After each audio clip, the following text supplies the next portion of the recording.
Assalamu alaikum wa rahmatullahi wa barakatuh. Nous avons conclu la première partie de ce sujet par nous poser cette question. Quand doit être alors le mois de Ramadan parmi les 6 mois de l'année où les conditions du verset 187 de Surat al-Baqarah sont garanties? Récapitulons aussi quelles sont les conditions d'une journée de Ramadan souligné dans le verset 187 de Surat al-Baqarah.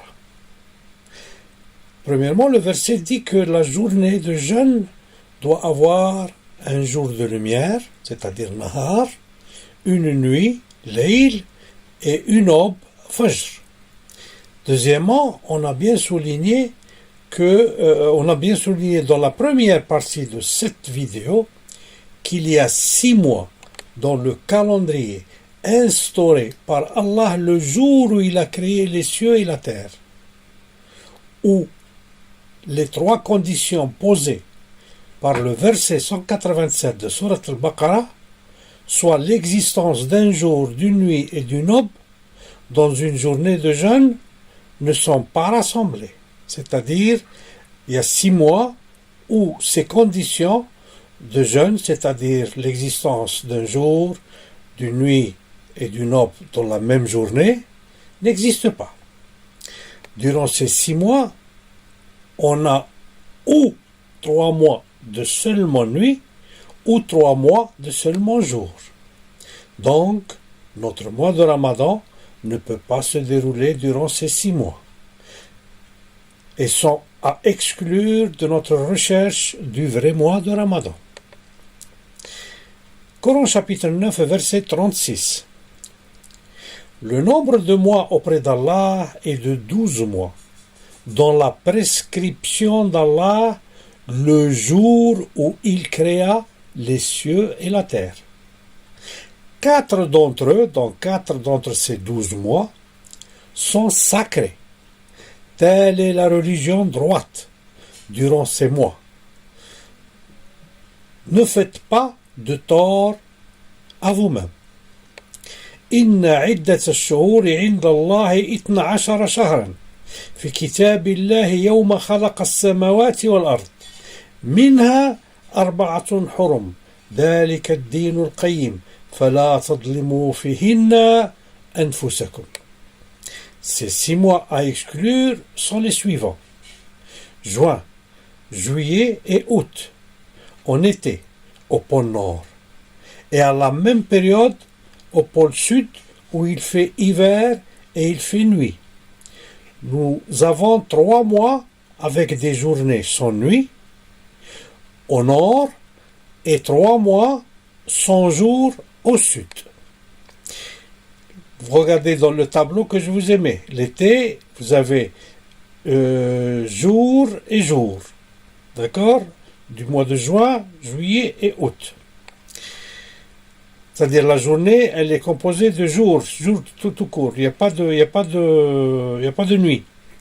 Et deuxièmement, les mois de décembre, janvier et février, à exclure aussi. Parce qu'au pôle Nord, où il faudrait les exclure. Au pôle Nord, où il fait hiver, alors qu'au Sud, il fait été. Là aussi, nous avons 3 mois sans jour au nord et 3 mois sans nuit au sud. Regardez le tableau, là aussi, vous avez que des nuits en hiver. Comme vous le voyez, Allah nous a facilité la tâche pour savoir exactement quel serait le mois durant lequel on doit jeûner. C'est lui qui nous a informé que le mois du jeûne, c'est le mois de son calendrier lunaire qui s'appelle Ramadan. Ramadan, ça veut dire le début des pluies, après l'été. Ramda. Et ça, c'est connu dans l'histoire du monde arabe, bien avant l'arrivée de Muhammad sallallahu alayhi wa sallam et de l'islam. Coran chapitre 2, verset 185. Nous lisons le mois de Ramadan, au cours duquel le Coran a été descendu comme guide pour les gens et preuve claire de la bonne direction et du discernement, Donc, quiconque d'entre vous est présent en ce mois, qu'il jeûne. Donc, le mois de Ramadan est nommé ainsi par le Coran lui-même. Donc, par Allah. Shahru Ramadan, alladhi unzila fihi al-Qur'an.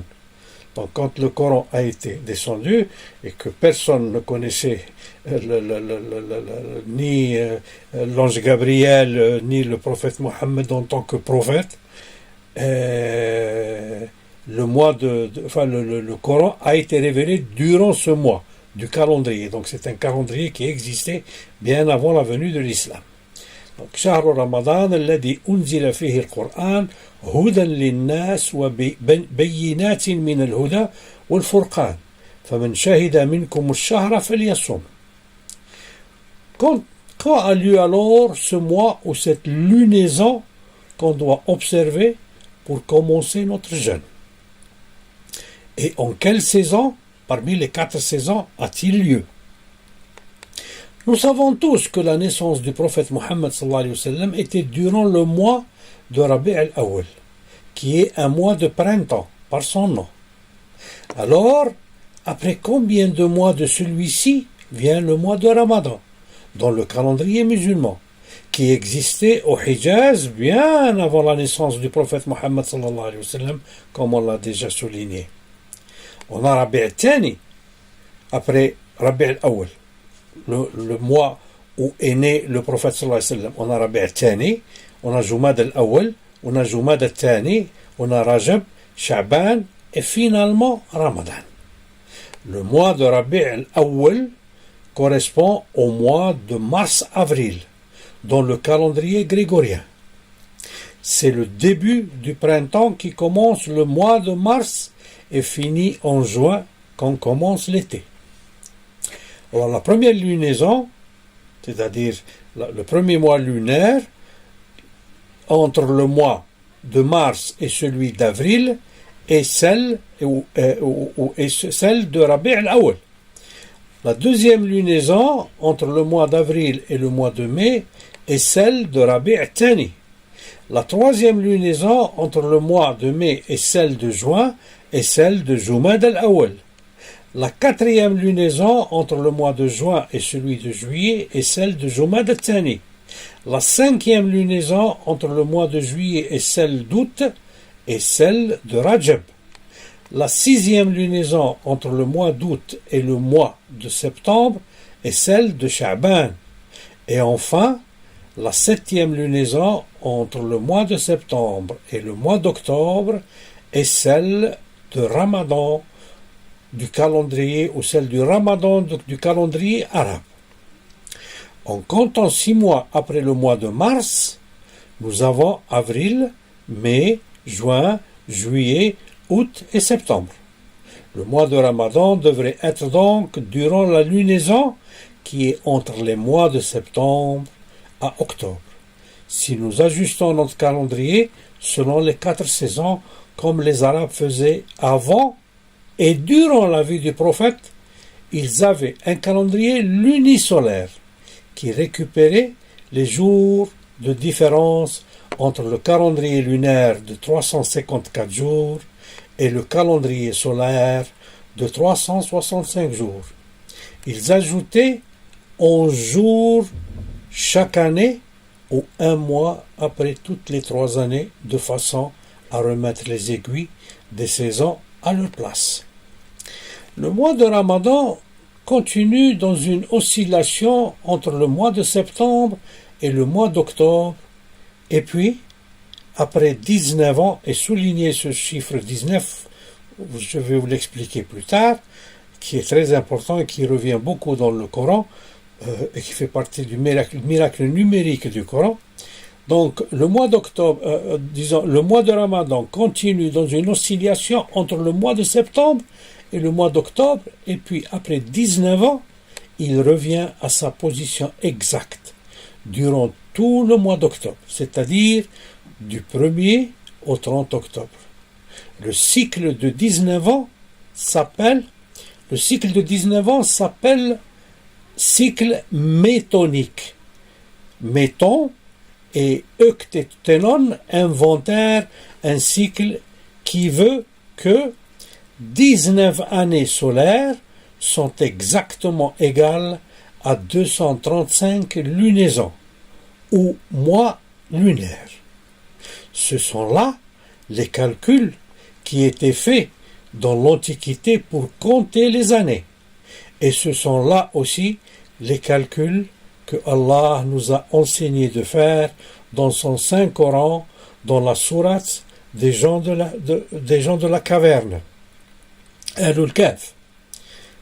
La sourate, c'est au Coran, chapitre 19, et il s'agit du verset 25, qui dit « Or, ils demeurèrent, c'est-à-dire les gens de la grotte, qui dormirent pour 300 ans, alors, et il nous dit ici « Or, ils demeurèrent dans leur caverne 300 ans, et on ajoutèrent 9 années. » وَلَبِثُوا فِي كَهْفِهِمْ 300 سِنِينَ وَازْدَادُوا 9. Allah pouvait nous dire qu'ils demeurèrent 309 ans. Mais étant donné qu'il nous a instruit que le soleil et la lune suivent des calculs bien précis, alors il nous a cité les 300 ans solaires qui sont égales exactement à 309 années lunaires. En effet, 300 années solaires multipliées par 365 jours, 2421, c'est-à-dire partie du jour, égale 109 572,63, c'est-à-dire 109 000 jours 572,63. Par contre, 309 années lunaires multipliées par 12 mois, multiplié par 29 jours, 550, 329, c'est-à-dire le nombre de jours dans un mois, et on trouve exactement 109 572,62 jours.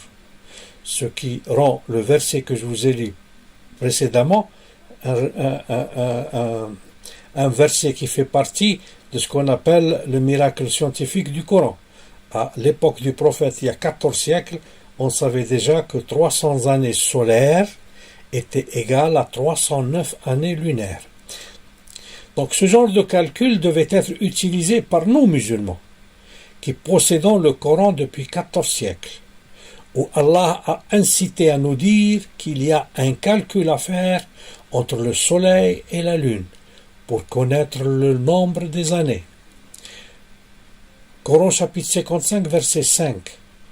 Le soleil et la lune évoluent selon un calcul minutieux. Ash-shamsu wal-qamaru bihusban. Allah nous a dit aussi, Coran chapitre 10, verset 5. C'est lui, c'est-à-dire Allah, qui a fait du soleil une clarté et de la lune une lumière, et il en a déterminé les phases, afin que vous sachiez le nombre des années et le calcul du temps. Allah n'a créé cela qu'en toute vérité. Il détaille les versets pour les gens doués de savoir.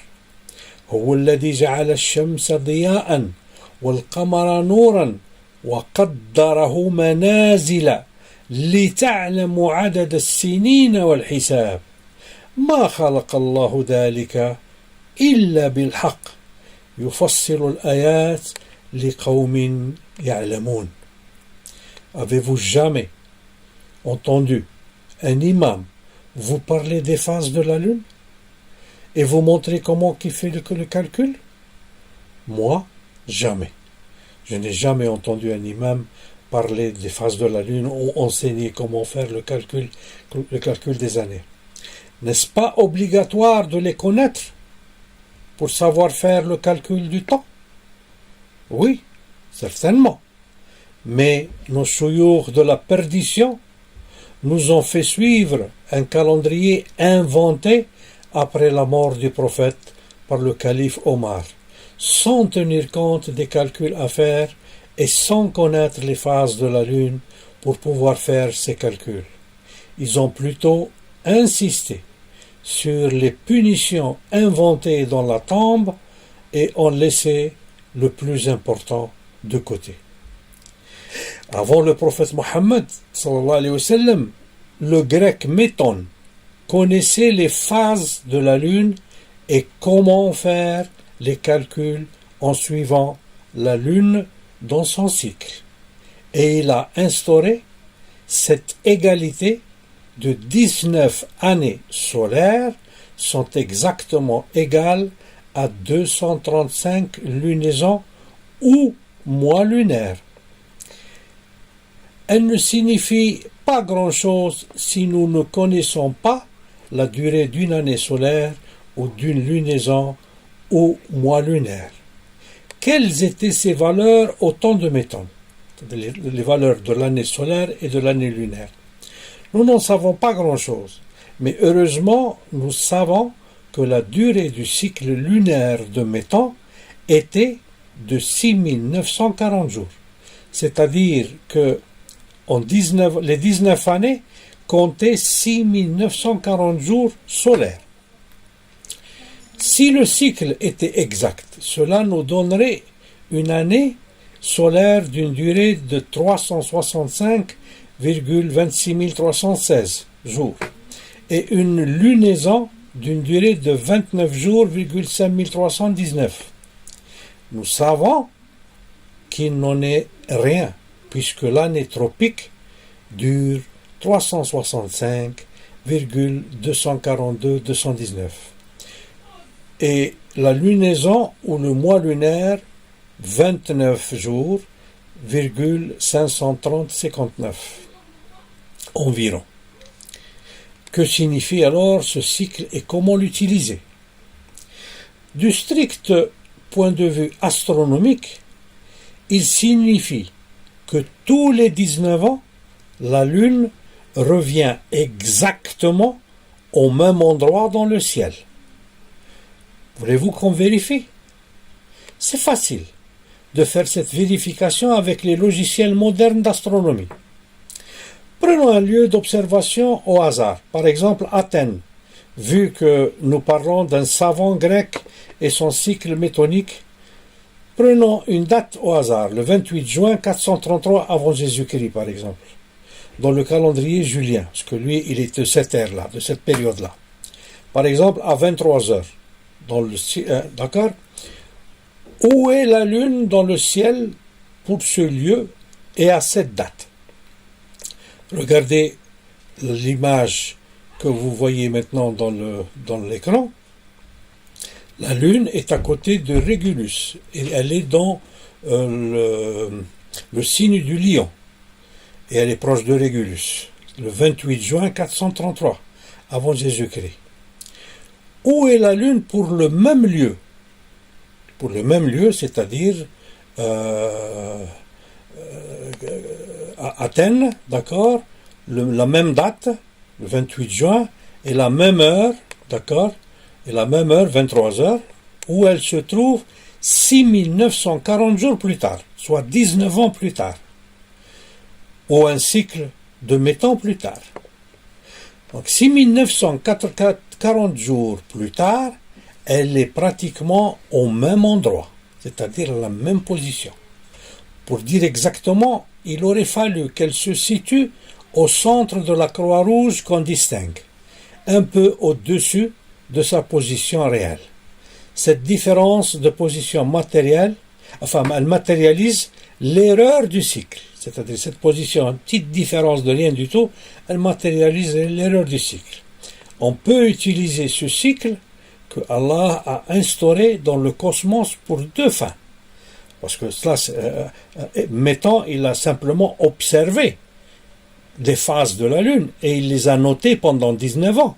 Et il a compris que après 19 ans, la Lune retourne à sa phase d'il y a 19 ans, c'est-à-dire à sa même position. Lui, donc, il a juste observé, il n'a rien inventé. Donc, nous, on peut utiliser ce cycle que Allah a instauré dans le cosmos pour deux fins. Premièrement, pour connaître à l'avance les phases de la Lune. Il suffit de les noter pendant 19 ans. Ensuite, elles reviennent au même jour dans les cycles suivants. Donc, si nous prenons, par exemple, la phase de la Lune de ce mois de Ramadan 2024, qui commencera ce 11 mars, et nous retournons 19 années en arrière, nous devons tomber sur la date du Ramadan d'il y a 19 ans. En effet, la lune d'il y a 19 ans était dans la même phase aux constellations qu'aujourd'hui. Regardez ces photos réelles sur l'application du calendrier des phases. La lune du 11 mars 2005, soit 19 ans avant, est à la même phase que la lune du 11 mars 2024. Le Ramadan 2005 devait être alors le 11 mars, vu que la lune elle est retournée à la même place. Vérifions quand avait eu lieu le Ramadan 2005. Malheureusement pour les musulmans, il a eu lieu le 4 octobre et a fini le 3 novembre 2005. Ce ne sont pas les kafirs qui font bouger la lune pour nous faire tromper ou pour nous porter en erreur. C'est Allah qui a fait que chaque 19 ans, la lune retourne à la même phase et même position d'il y a 19 ans. C'est l'ajustement qu'Allah a établi dans le cosmos quand il a créé les cieux et la terre. Une petite observation est le fait que Allah a voulu que chaque 19 ans, la lune s'ajuste automatiquement d'elle-même. Et comment s'ajuste-t-elle? Nous allons le voir en expliquant comment Métan a calculé son cycle et que dit le Coran à ce sujet. Le cycle de Métan nous sert aussi dans les calendriers lunisolaires pour savoir quelles années doivent être embolismiques, c'est-à-dire avec un 13e mois, pour que l'année lunaire garde le contact avec l'année solaire et garde ainsi ces mois toujours au sein des 4 saisons. Le Coran nous a bien instruits sur ce sujet, en soulignant que 1. Coran chapitre 10 verset 5. C'est lui qui a fait du soleil une clarté et de la lune une lumière, et il en a déterminé les phases, afin que vous sachiez le nombre des années et le calcul du temps. Allah n'a créé cela qu'en toute vérité. Il détaille les versets pour les gens doués de savoir. هو الذي جعل الشمس ضياء والقمر نورا وقدره منازل لتعلموا عدد السنين والحساب ما خلق الله ذلك إلا بالحق يفصل الآيات لقوم يعلمون. Coran chapitre 14 verset 33. Et pour vous, il a assujetti le soleil et la lune à une perpétuelle révolution, c'est-à-dire chaque 19 ans, le cycle retourne à sa place. Donc c'est une révolution. Et il vous a assujetti la nuit et le jour. وسخر لكم الشمس والقمر دائبين وسخر لكم الليل والنهار. Coran chapitre 16 verset 12. Pour vous, il a assujetti la nuit et le jour, le soleil et la lune, et à son ordre sont assujettis les étoiles. Voilà bien là des preuves pour des gens qui raisonnent. وسخر لكم الليل والنهار والشمس والقمر والنجوم مسخرات بأمره إن في ذلك لآيات لقوم يعقلون. Coran chapitre 36 verset 39.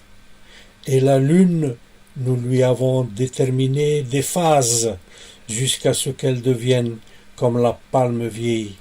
والقمر قدرناه منازل حتى عاد كالعرجون القديم. Coran chapitre 55 verset 5. Le soleil et la lune évoluent selon un calcul minutieux. الشمس والقمر بحسبان.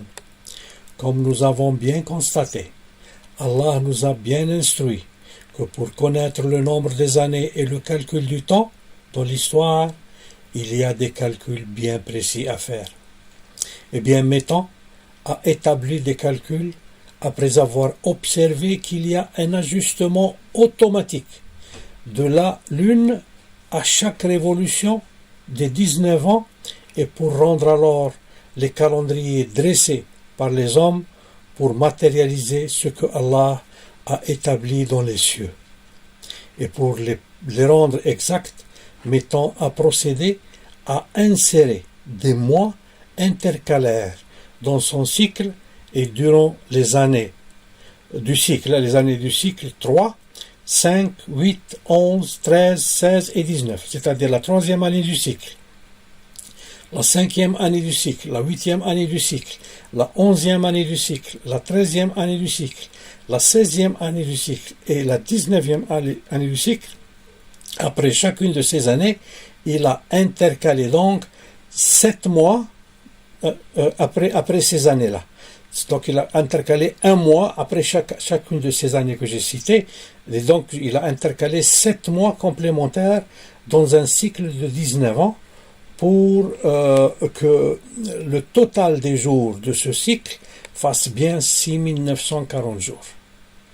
Alors, si chaque 19 années, la Lune complète un cycle où elle a des positions fixes dans le cosmos et nécessite des ajustements qu'Allah lui a fournis depuis sa création des cieux et de la terre, il faudrait que ceux-ci soient pris en considération dans l'établissement de nos calendriers auxquels il faudrait ajouter les 7 mois intercalaires dans un cycle de 19 ans ou un cycle de Métan. Selon la tradition, le mois de Ramadan ou la lune de Ramadan revient à sa position ou à son point de départ dans l'année solaire chaque 33 ans. Ceci est scientifiquement faux. Et vous voici les preuves scientifiques à ce sujet. Prenons la position de notre lune aujourd'hui, 11 mars 2024, à 12h08. Regardez à quelle phase est la lune. Et prenons la phase de la lune il y a 33 ans, à 12h05, soit le 11 mars 1991, regardez où se trouve la Lune dans une phase complètement différente, ce qui démontre que le mois de Ramadan est réellement à la dérive. Prouvons-le alors, plus concrètement, que nos ramadans sont vraiment à la dérive en reprenant les dates de notre Ramadan de 1991. Le premier jour de Ramadan en 1991 était le 17 mars et le dernier jour était le 15 avril. Rien à voir avec le 11 mars de ce début de Ramadan 2024. Revenons encore 33 ans en arrière, soit en 1958, et on va voir que cette année-ci, le Ramadan était le 22 mars 1958 au 19 avril 1958. Toujours plus à la dérive de la date de ce Ramadan 2024. Lui aussi à la dérive et qui sera le 11 mars 2024. Selon le cycle que Allah a donné, la lune retourne à sa phase et date exacte chaque 19 ans. C'est ce que Métan avait observé et noté au 5e siècle avant Jésus-Christ. N'est-ce pas ici une preuve flagrante que notre calendrier hégirien est en pleine dérive et que nos mois sacrés le sont aussi? Notre Ramadan est loin de son temps préétabli par Allah, ainsi que le mois du Hajj et les 4 mois Hurum. Allah a interdit le non-usage des mois intercalaires, et pas le contraire, comme nous l'ont répété les chouyours de la perdition. An-Nasi est donc un mois intercalaire qui doit retourner à l'usage pour ajuster nos mois lunaires dans les saisons et respecter ainsi la loi que Allah a instaurée au début de la création. Allah nous a dit à ce sujet, Coran chapitre 9, verset 37, le mois sacré, An-Nasi, pour l'ajustement de votre calendrier est un surcroît de mécréance. Par là, les mécréants sont égarés. Une année, ils le font profane et une année, ils le font sacré. Ainsi rendent-ils profane ce qu'Allah a fait sacré. Leurs méfaits leur sont enjolivés et Allah ne guide pas les gens mécréants. إنما النسيء زيادة في الكفر يضل به الذين كفروا يحلونه عاما ويحرمونه عاما ليواطئوا عدة ما حرم الله فيحلوا ما حرم الله زين لهم سوء أعمالهم والله لا يهدي القوم الكافرين.